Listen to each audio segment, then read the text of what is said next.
جب دنیا کروسیڈرز کے قبضے میں تھی، ان کے لیے ایک نام خوف کی علامت بن گیا۔ تاریخ کے اوراق گواہ ہیں، کچھ لوگ صرف فاتح نہیں ہوتے، وہ تاریخ بدل دیتے ہیں۔ ایک ایسا حکمران جسے دشمن بھی عزت دیتے تھے۔ ہم بات کر رہے ہیں صلاح الدین یوسف کی، جسے آج دنیا صلاح الدین ایوبی کے نام سے جانتی ہے۔ صلاح الدین ایوبی کی فتوحات پر بات کرنے سے پہلے ہمیں صلیبی جنگوں کے آغاز پر مختصر مگر جامع نظر دوڑانی ہوگی۔ یہ سمجھنا ضروری ہے کہ صلیبی جنگیں کب اور کیسے شروع ہوئیں۔ صلاح الدین ایوبی سے پہلے کس نے ان صلیبیوں کا مقابلہ کیا؟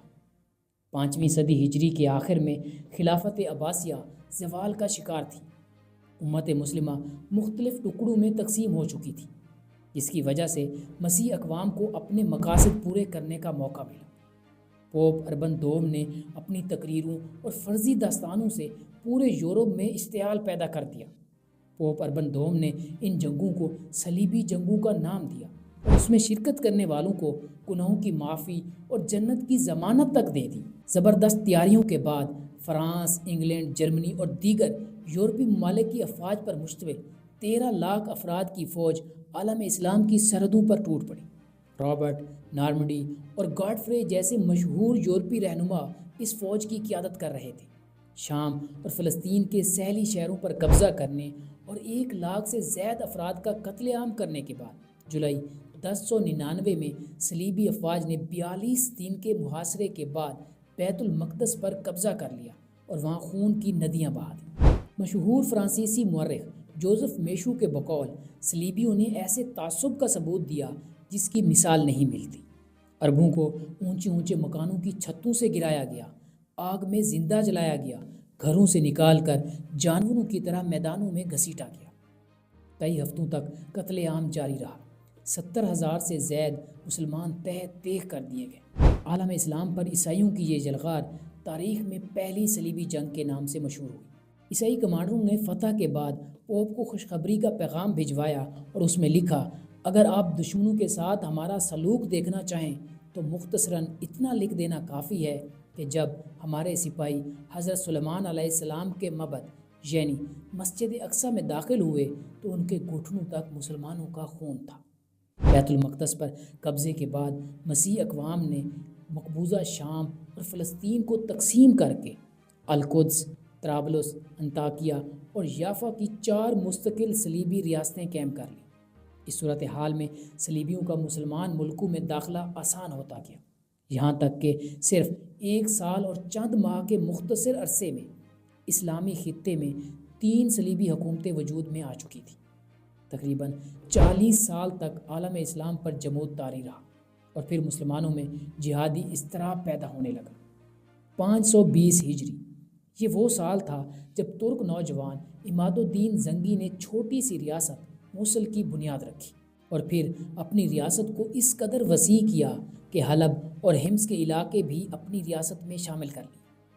اس طرح ایک اسلامی بلاک وجود میں آیا۔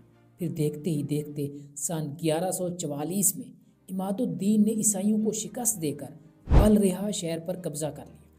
عماد الدین زنگی کی وفات کے بعد ان کے بیٹے نور الدین زنگی نے زنگی سلطنت کی باغ دوڑ اپنے ہاتھ میں لی اور القدس شہر کو صلیبیوں سے چھڑانے کا مصمم ارادہ کر لیا۔ یہاں تک ہی نہیں بلکہ اس نے بیت المقدس میں رکھوانے کے لیے ایک ممبر بھی بنوایا۔ ان کوششوں کے ساتھ ساتھ اسلامی بلاک کو متحد کرنے کی کوششیں بھی تیز کر دیں، یہاں تک کہ جزیرہ فراتیہ، شام، اردن، مصر، حجاز اور یمن اس سلطنت کے مضبوط پائے تخت سمجھے جانے لگے۔ نور الدین زنگی کی بڑھتی ہوئی قوت کو دیکھ کر جرمنی کے بادشاہ کنراڈ III اور فرانس کے بادشاہ لوئس ہفتم نے مشترکہ تیاری کے ساتھ ایک لشکر ترتیب دیا اور نور الدین زنگی کا مقابلہ کیا۔ نور الدین زنگی نے انہیں عبرتناک شکست دے کر واپس لوٹنے پر مجبور کر دیا۔ تاریخ میں اس جنگ کو دوسری صلیبی جنگ کے نام سے یاد کیا جاتا ہے۔ نور الدین زنگی کی وفات کے بعد اب باری تھی دنیا اسلام کے عظیم کمانڈر کی، جسے دنیا فاتح بیت المقدس کے نام سے جانتی ہے، یعنی صلاح الدین ایوبی۔ سلطان صلاح الدین ایوبی کا تعلق کرد قوم سے تھا جو شام، عراق اور ترکی کی جنوبی سرحدوں پر آباد تھے۔ ان کے والد نجم الدین ایوب مشرقی آذربائیجان کے ایک گاؤں کے رہنے والے تھے۔ بعد میں وہ شام آ کر عماد الدین زنگی کی فوج میں شامل ہو گئے۔ ان کے بھائی اسد الدین شیرکو بھی ان کے ساتھ تھے۔ سلطان نور الدین زنگی نے صلاح الدین ایوبی کی قابلیت کو دیکھتے ہوئے انہیں اسد الدین شیرکو کا دست راست بنا کر مصر روانہ کیا۔ مصر پر قبضہ کرنے کے کچھ عرصے بعد ہی شیرکو کا انتقال ہوا تو ان کے نیب کی حیثیت سے صلاح الدین ایوبی نے مصر کی حکومت سنبھال لی۔ سن 1174 نور الدین زنگی کی وفات کے بعد اس کا نوعمر بیٹا اسماعیل الصالح برائے نام تخت پر بٹھا دیا گیا، جبکہ ریاست کے امور اس کے درباریوں کے ہاتھ میں تھے اور وہ درباری صلاح الدین کے خلاف سازشیں کرنے لگے۔ صلاح الدین ایوبی ان تمام تر حالات سے واقف تھا، لیکن اس کی غیرت کو یہ گوارا نہ تھا کہ اپنوں سے لڑائی کر کے تخت پر قبضہ کر لے۔ صلاح الدین نے دمشق کی اس صورتحال اور بعض عمرہ کے کہنے پر الصالح کے پاس اپنا ایک سفیر بھیج کر یہ یقین دلایا کہ مصر بے وفائی نہیں کرے گا۔ ساتھ ہی دمشق اور شام کے عمرہ کو ایک خط لکھا۔ اس خط میں صلاح الدین ایوبی نے لکھا کہ اگر نور الدین کو تم میں سے کسی پر مجھ سے زیادہ اعتماد ہوتا تو وہ مجھ سے مصر کی حکمرانی چھین کر تمہیں دے دیتا۔ میں چونکہ ان کی وفات کے وقت وہاں موجود نہیں تھا، اس لیے وہ مجھے اپنے بیٹے کا نگران مقرر نہیں کر سکے۔ موت نے انہیں یہ مہلت نہ دی۔ تم میری مخالفت کے باعث شہزادے کو تنگ کر رہے ہو۔ میں ذرا دمشق آ جاؤں تب تم سب کی ایسی مزاج پرسی کروں گا کہ تم بھی کیا یاد کرو گے۔ الصالح کی حفاظت اور دمشق کی بقا کا یہ تقاضا تھا کہ سلطان فوراً دمشق پہنچے، لہٰذا سلطان کوئی وقت ضائع کیے بغیر اپنے 700 سواروں کے ساتھ دمشق پہنچا۔ دمشق کے شہریوں نے سلطان کا استقبال جس مسرت کے ساتھ کیا، اس کا اندازہ اس بات سے لگایا جا سکتا ہے کہ پورے کا پورا شہر سلطان کے استقبال کے لیے گھروں سے نکل آیا۔ دوسرے دن سلطان نے قلعے کے انتظامات اپنے ہاتھ میں لے لیے۔ دمشق کے انتظامات کے بعد اپنے بھائی سیف الدین کو دمشق کا نگران مقرر کر کے سلطان خود باغی شہروں کی طرف بڑھا۔ موسم سرما کی وجہ سے تمام پہاڑی علاقوں پر برف باری کی وجہ سے راستے دشوار گزار ہو چکے تھے، لیکن اس کی پرواہ کیے بغیر صلاح الدین ایوبی حمص کی طرف بڑھا اور حمص پر قبضہ کر لیا۔ حمص پر قبضہ کرنے کے بعد سلطان حلب کی طرف بڑھا۔ حلب کے گورنر نے سلطان کی آمد کا سنتے ہی شہر کے تمام دروازے بند کروا دیے۔ جب شہر میں داخلے کی کوئی صورت نظر نہ آئی تو سلطان نے شہر کا محاصرہ کر لیا۔ نور الدین زنگی کا بیٹا الصالح بھی اس وقت حلب میں قیام پذیر تھا۔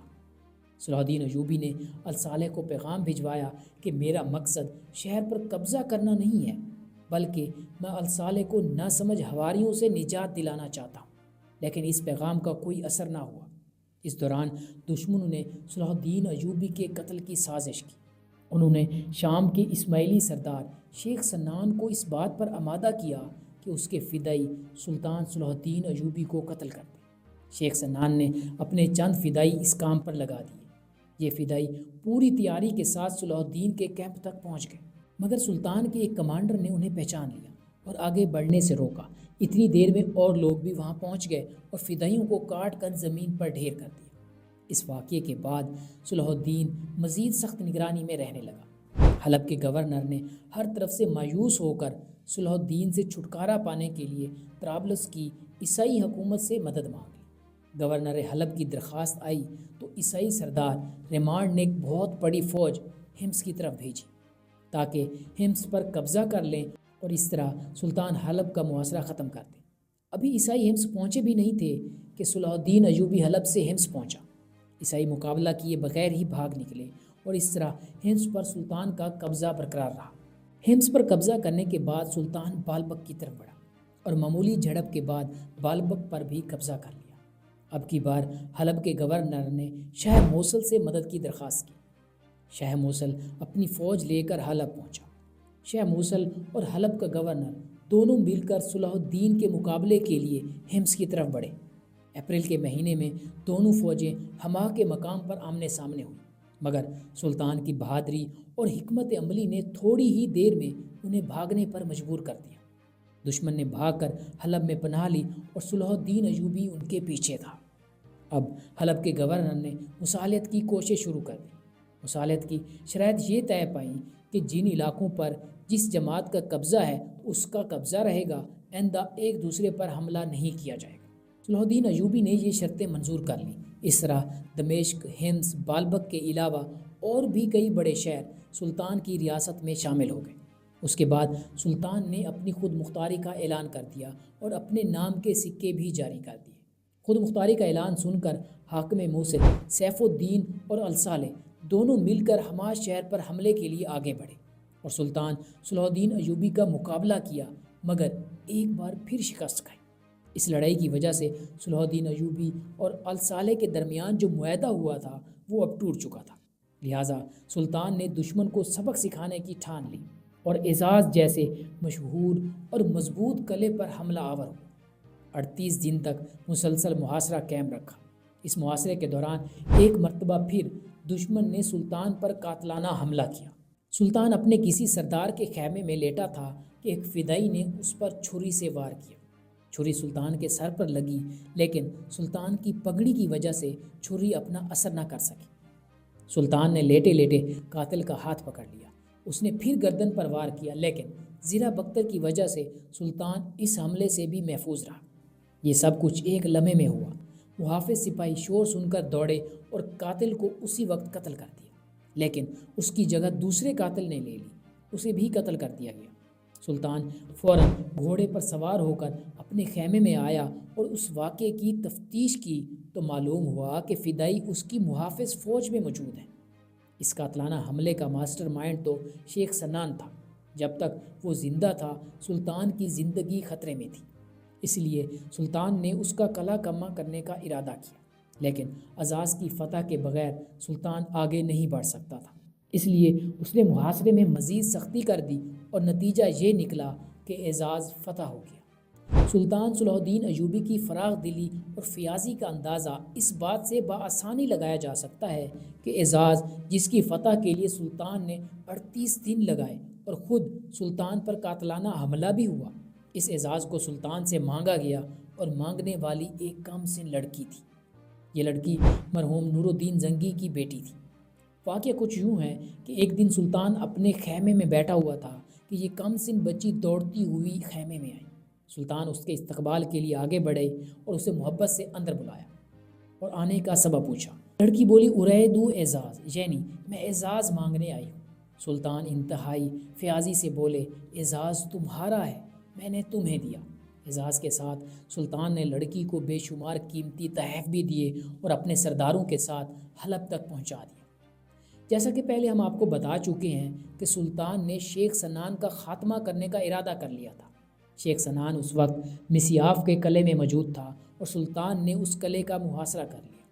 ایک روایت میں ہے کہ شیخ سنان نے صلاح الدین ایوبی کے چچا کی وساطت سے صلح کی درخواست کی اور اقرار کیا کہ آئندہ سلطان پر کبھی حملہ نہیں کرے گا، اور سلطان نے اس کی صلح کی درخواست منظور کر لی۔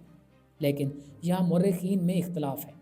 ایک مشہور برطانوی مورخ لین پول کے مطابق اگر سلطان شیخ سنان کا خاتمہ بآسانی کر سکتا تھا تو مصالحت پر راضی کیوں ہوا؟ اس کے مطابق سلطان اسے کوئی نقصان نہیں پہنچا سکا، اس لیے مصالحت کی شرائط منظور کر لی۔ لین پول نے اپنی کتاب میں اس حوالے سے ایک دلچسپ واقعہ اس طرح لکھا کہ محاصرے کے دوران سلطان اپنے خیمے میں سو رہا تھا۔ اچانک خیمے کے سارے چراغ بجھ گئے اور اندھیرے میں کسی شخص کے ہلنے کی سرسراہٹ محسوس ہوئی۔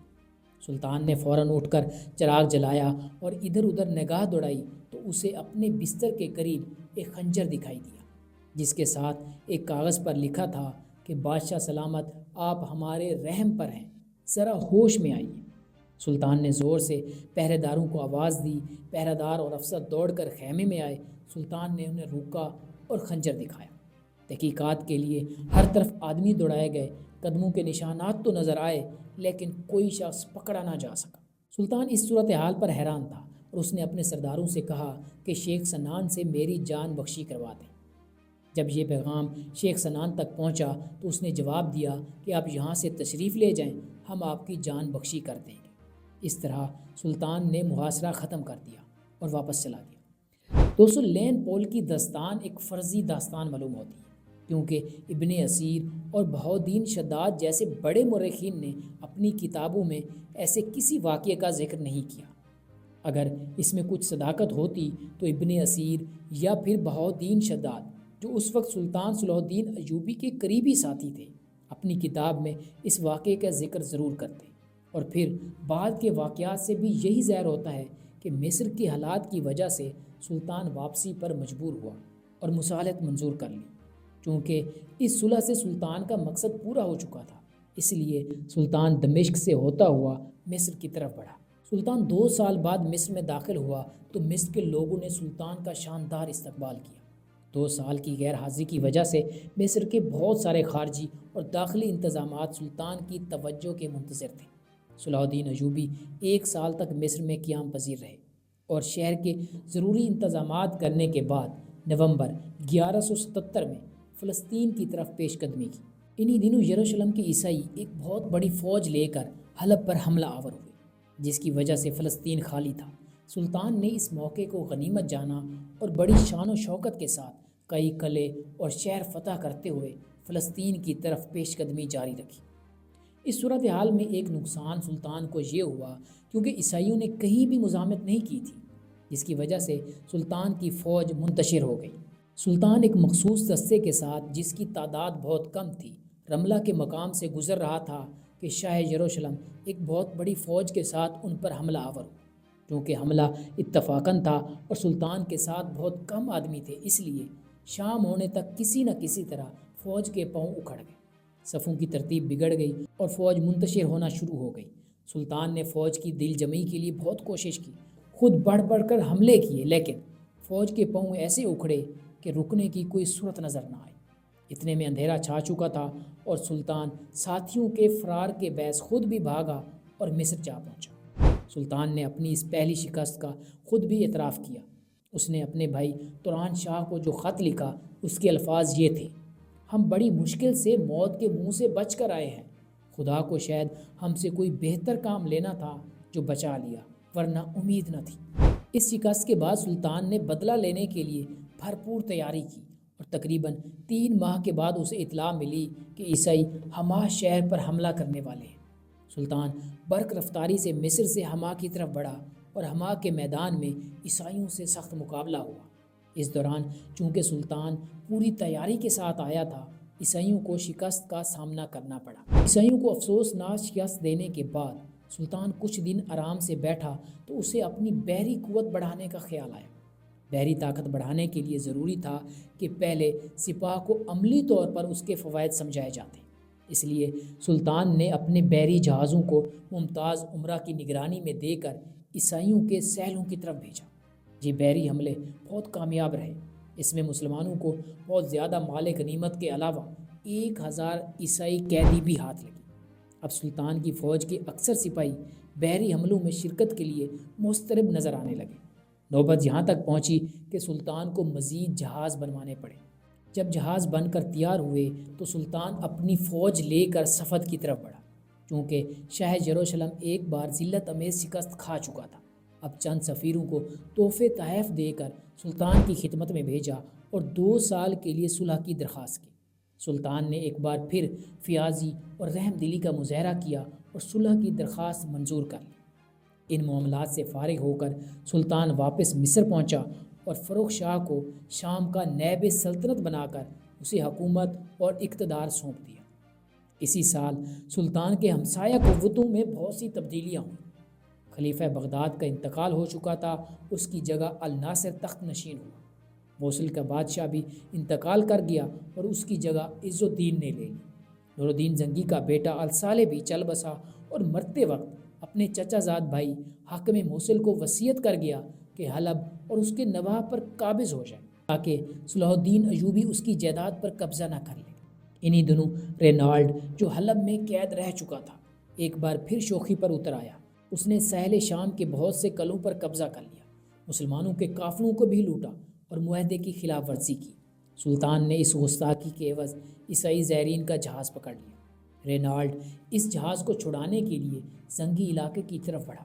یہاں پہنچ کر اسے معلوم ہوا کہ زنگی عمرہ سلطان کے مقابلے میں عیسائیوں سے معاہدہ کرنے پر آمادہ ہیں۔ سلطان کو بھی ان کے اس ارادے کی خبر مل چکی تھی، لیکن سلطان نے محض خبر کی بنا پر معاہدہ توڑنے کو خلاف شرافت سمجھا۔ عیسائیوں کا مقابلہ چونکہ ضروری تھا، اس لیے سلطان مئی 1182 کو مصر سے روانہ ہوا۔ مصر کے شہری دور تک سلطان کو رخصت کرنے کے لیے گئے۔ سلطان کو اطلاع ملی تھی کہ عیسائی دمشق کی سرحد پر جمع ہو رہے ہیں، اس لیے سلطان نے ایلیا کا راستہ اختیار کیا اور دمشق کی طرف بڑھا، لیکن پورے سفر میں عیسائی فوج کہیں نظر نہیں آئی۔ دمشق پہنچ کر سلطان کو معلوم ہوا کہ ان کا بھتیجا فروخ شاہ عیسائیوں کو شکست دے کر واپس دمشق پہنچ چکا ہے۔ دوسری طرف چونکہ موصل اور حلب کے حکمرانوں نے سلطان کے ساتھ جو معاہدہ کیا تھا اس کی خلاف ورزی کی، اس لیے سلطان موصل کی طرف بڑھا اور موصل کا محاصرہ کر لیا۔ چونکہ موصل کے لوگوں کے پاس کھانے پینے کی کمی نہیں تھی اور موصل کی دیواریں بھی مضبوط تھیں، اس لیے کئی دن کے محاصرے کا کوئی نتیجہ نہیں نکلا۔ آذربائیجان اور ایران کے بادشاہوں نے سلطان اور شہ موصل کے درمیان صلح کرانے کی بہت کوشش کی، مگر سلطان اپنی بات پر قائم رہا کہ غداری کے بدلے میں یا تو حلب دیا جائے یا موصل۔ جب اس محاصرے کا کوئی نتیجہ نہ نکلا تو سلطان محاصرہ اٹھا کر سنجار کی طرف بڑھا۔ 15 دن کی لڑائی کے بعد سنجار فتح ہو گیا۔ سنجار پر ایک محافظ فوج چھوڑ کر سلطان شاہ ارمینیا اور موصل کی متحدہ فوج سے لڑنے کے لیے تیار ہوا۔ شاہ ارمینیا، شاہ موصل اور ان کے رفقا کی متحدہ فوجیں ہرزم کے مقام پر اکٹھی ہوئیں اور سلطان بھی وہاں پہنچا، لیکن یہ سب فوجیں سلطان کی آمد کی خبر سن کر بھاگ نکلی۔ یہ لوگ آئے تو لڑنے تھے، لیکن ایک شیر کو میدان میں دیکھ کر گیدڑوں کی طرح بھاگ نکلے۔ اس ذلت کے بعد حاکم حلب اور عیسائیوں میں پھر معاہدہ ہوا۔ اس کا مقصد اکٹھے ہو کر سلطان کو شکست دینا تھا۔ یہ خبر سنتے ہی سلطان حلب پہنچا اور حلب کا محاصرہ کر لیا۔ سلطان کا محاصرہ اس قدر شدید تھا کہ حاکم حلب مصالحت پر مجبور ہو گیا۔ اس طرح حلب کو فتح کرنے کی سلطان کی دیرینہ خواہش پوری ہوئی۔ اب یوں سمجھیے کہ سلطان کی سلطنت ایک طرف دجلہ سے لے کر نیل تک اور دوسری طرف طرابلس تک پھیل چکی تھی۔ تمام افریقی ساحل بھی صلاح الدین ایوبی کے قبضے میں تھے اور مکہ سے لے کر عراق تک سلطان کا نام خطبوں میں پڑھا جانے لگا۔ سلطان نے 2 مہینے حلب میں گزارے۔ اس عرصے میں اس نے نئے علاقے کی تقسیم اور ضروری انتظامات کیے اور پھر اگست 1183 کو حلب سے دمشق کی طرف روانہ ہوا۔ اب دمشق دارالخلافہ کی حیثیت اختیار کرنے والا تھا۔ دمشق پہنچ کر سلطان نے اپنی تمام فوجیں وہیں اکٹھی کیں اور عین جالوت کے مقام پر پہنچا۔ اسے خبر ملی کہ عیسائی بہت بڑی تعداد میں صفوریہ سے فولا کی طرف بڑھ رہے ہیں۔ سلطان نے 500 افراد پر مشتمل ایک دستہ ان کے مقابلے کے لیے بھیجا۔ عین جالوت سے تھوڑے فاصلے پر اس دستے کا مقابلہ عیسائیوں سے ہوا۔ صبح سے شام تک لڑائی جاری رہی۔ عیسائی تعداد میں بہت زیادہ تھے، مگر مسلمان صرف 500 تھے۔ ان 500 مسلمانوں نے ہزاروں عیسائیوں کا منہ پھیر دیا۔ ان کی حالت یہ تھی کہ دوسرے دن بغیر لڑے صرف یہی سن کر بھاگ نکلے کہ سلطان آ رہا ہے۔ اس لڑائی میں مسلمانوں کا صرف ایک آدمی مارا گیا اور فولا تک مسلمانوں نے ان کا تعاقب کیا۔ عیسائیوں کی اس فوج میں اس وقت کی عیسائی قوم کے تقریباً تمام بڑے کمانڈرز موجود تھے۔ حیرت کا مقام یہ تھا کہ اتنی بڑی فوج، اتنے بڑے کمانڈرز صرف ایک سلطان کے مقابلے میں آنے کی جرت نہ کر سکے۔ چند دن تک سلطان نے انہیں خوب تنگ کیا، کھانے پینے کے سامان پر سخت پہرا لگا دیا، ان کے کیمپ میں کھانے پینے کی کوئی چیز نہ جانے دی۔ اب عیسائیوں کی حالت اس درجہ خراب ہو گئی تھی کہ فرار کے علاوہ ان کے پاس دوسرا کوئی راستہ نہیں تھا۔